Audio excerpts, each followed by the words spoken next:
bu canı gördüm. Kadir Allah bizni yoktan var etti.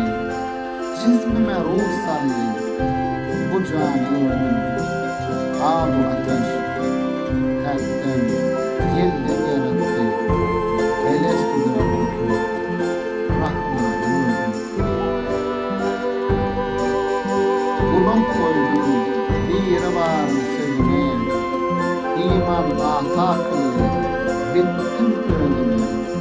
Kudret bilen indim, dünya yüzüne, gözüm açtım, yağıtı cahanı gördüm. Dahanın den açar, iki ajdarha, birinin renk ak, birisi siyah, peyder pey aylanmış, onki asya, boğazınla mahluk, Hudanı gördüm.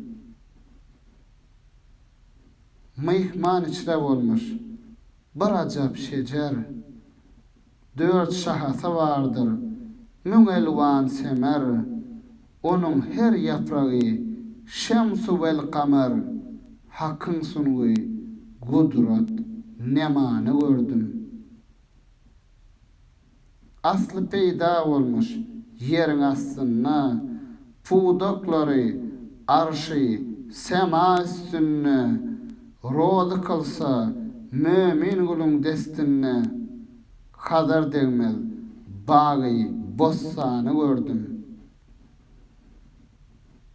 Ayalını talak kalıp bir venne, enesine zina etmiş her günne, kardeşin öldürmüş, kanı boynunna, hakkın sever dostu, cenanı gördüm.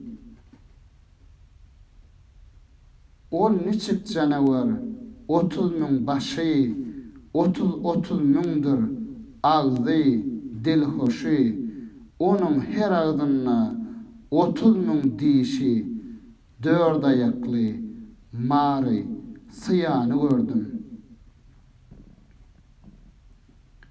Dünyanın zevkudur, benne matlavi, acal kâsesine, adamın levi, cahanı tutmuştur, zulmatın şebi, içinne bir rövşen, nişanı gördüm.